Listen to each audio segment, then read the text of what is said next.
When I think about controversy, three things come to mind. Early 2000s celebrity fashion, McDonald's discontinuing my beloved McOz, and Soldier of Fortune. Released in the year 2000 by developer Raven Software, Soldier of Fortune was no stranger to controversy with its Ghoul system, a new component of the Quake 2 engine which simulated different reactions to different parts of the body being hit and subsequently removed from the body. But just because something is controversial, it definitely doesn't necessarily make it good. But in this case, at least reported by the gaming press at the time, the game was good. And of course, as with most good games, it sold quite well and spawned two sequels, Double Helix and Payback, the latter of which I never actually played, mainly because it released to a fairly poor reception.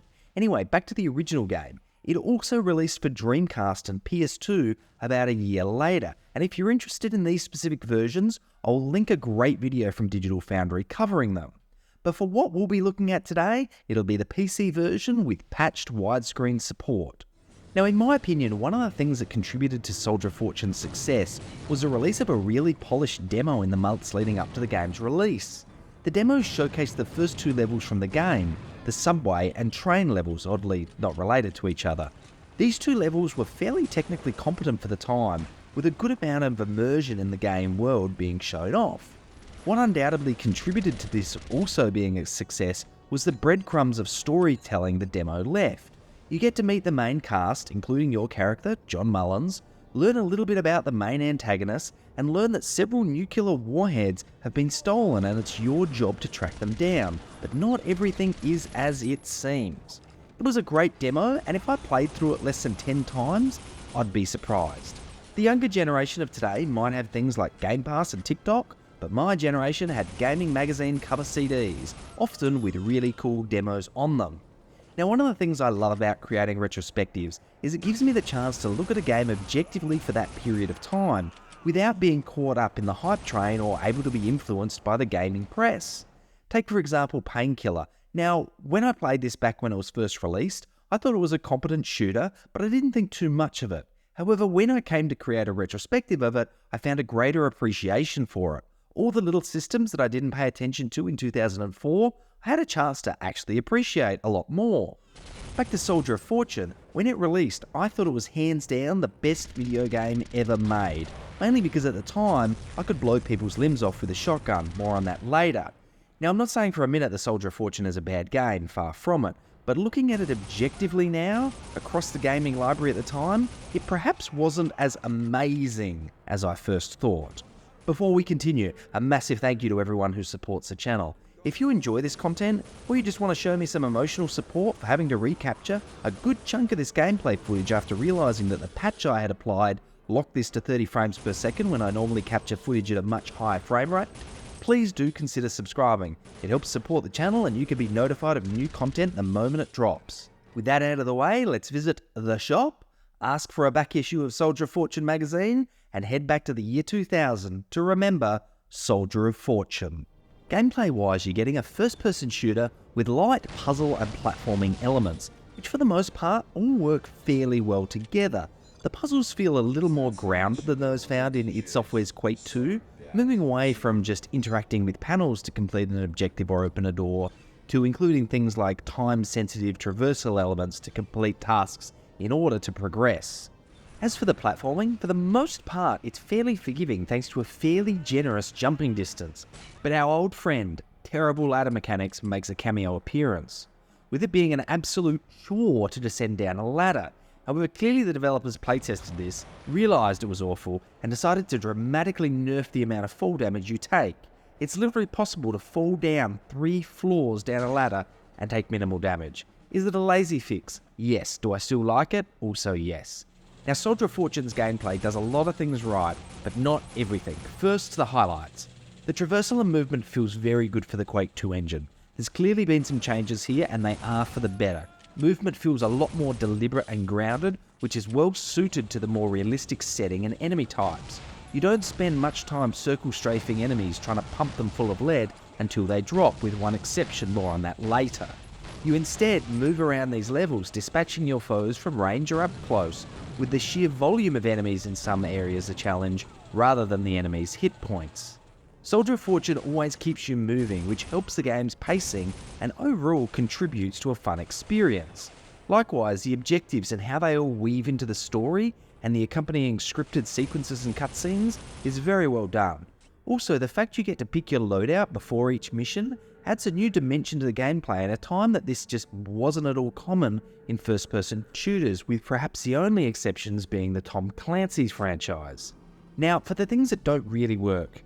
Inconsistency in the environment. So, some grates can be broken and vents traversed. This is par for the course with a lot of first-person shooters of this era.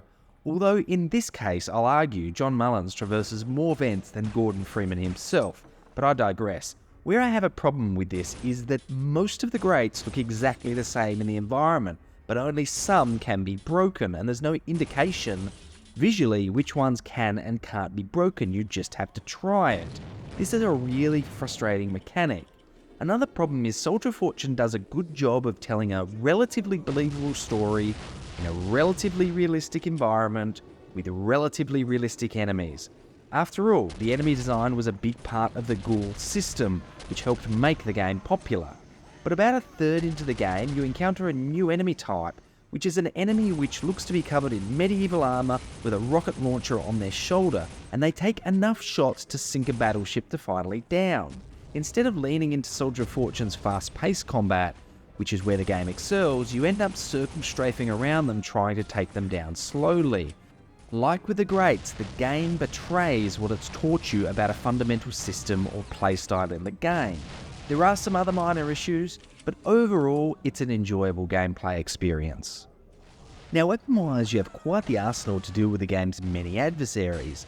First off, a trusty knife. It's surprisingly effective at close range, but you will take a boatload of damage as you try and close the gap on enemies to use it.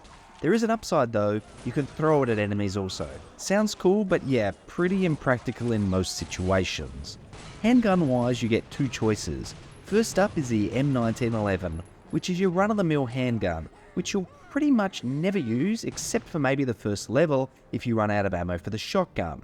The second handgun, however though, well, if you can even call it that, it's more like a hand cannon if you ask me, is the Silver Talon 44, which if ammo was unlimited, you'll be able to use throughout the entire game.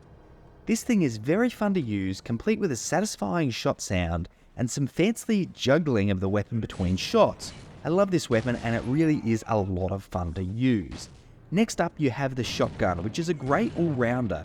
With a very forgiving aim and fast fire rate, this thing can melt most enemies in 1 to 2 shots, with the only challenge in being the somewhat limited ammo later in the game. Now we move on to the automatic weapons, and first up is a Raptor submachine gun, which is really the workhorse gun of the game. Ammo is fairly plentiful and it's fairly effective from both range and close up. I probably used this weapon the most in my most recent playthrough, just owing to its versatility.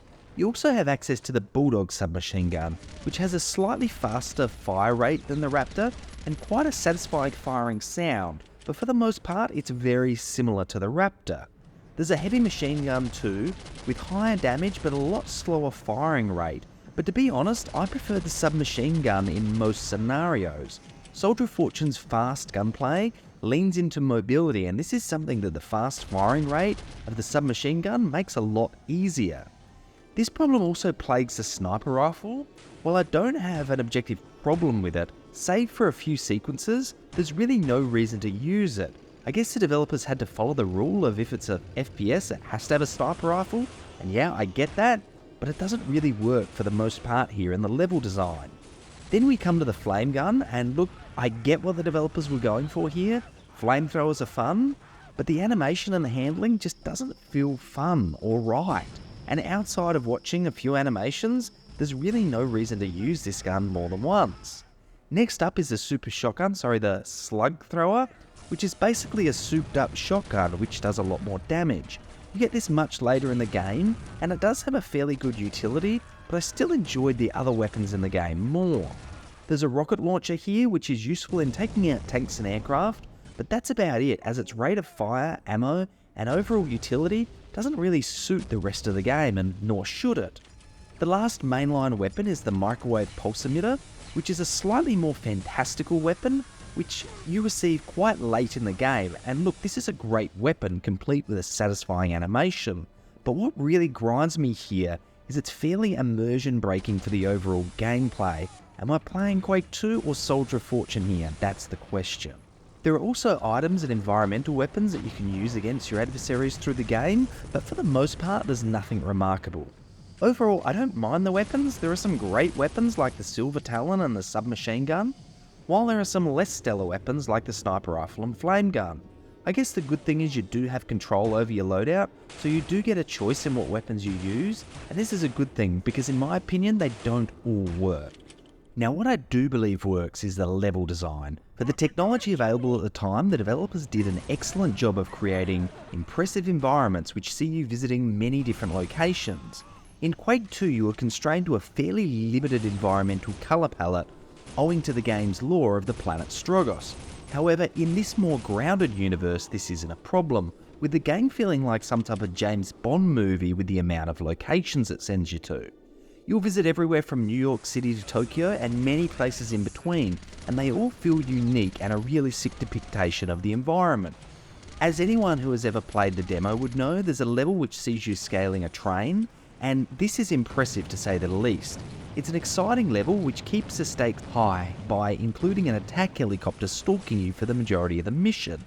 Another small touch which I didn't pay as much attention to until I replayed the game for this video is that all of the game's cutscenes are in-engine, meaning that the transition from cutscene to gameplay feels natural and seamless. This is a good thing and goes a long way to preserve immersion. One of the few complaints I can level at the level design, see what I did there, is the amount of vent traversal. Seriously, you travel through more vents than John McClane in Die Hard. I really feel for John Mullen's back because he spends a lot of time crouched over moving through these vents. And if you're like me and forget to equip the night vision in a level, you're in for a rough time navigating some of these vents if you can't see anything. Sound design wise, the game sounds like a Schwarzenegger movie. You have excellent voice acting which really helps to sell the cinematic nature of the game. Honestly, these voice actors wouldn't sound out of place in a Hollywood blockbuster, and that's about the best compliment I can give a video game's voice acting. The other sound elements like effects and music also turn in a very good performance. While you won't find any impressive scores here, what's here is very solid and contributes to the overall enjoyment of the game. Overall, the sound design gets things right and really suits the overall atmosphere they were going for in the game. Now when the game released, it made a big deal about the graphic violence available via the Ghoul system, and without a doubt that helped get the game a lot of coverage. After all, controversy equals clicks, or back then, magazine sales.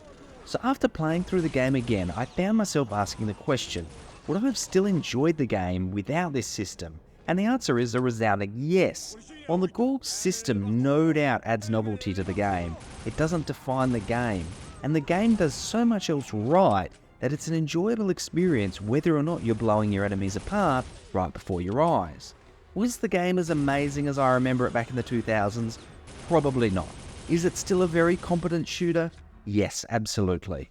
There's no doubt in my mind that Call of Duty took some of its inspiration from the Soldier of Fortune series, and considering the success that Call of Duty has gone on to deliver, that's extremely high praise for Soldier of Fortune. But that's enough from me. Do you agree or disagree with my opinions? Let me know down in the comments below. And as always, thanks for watching.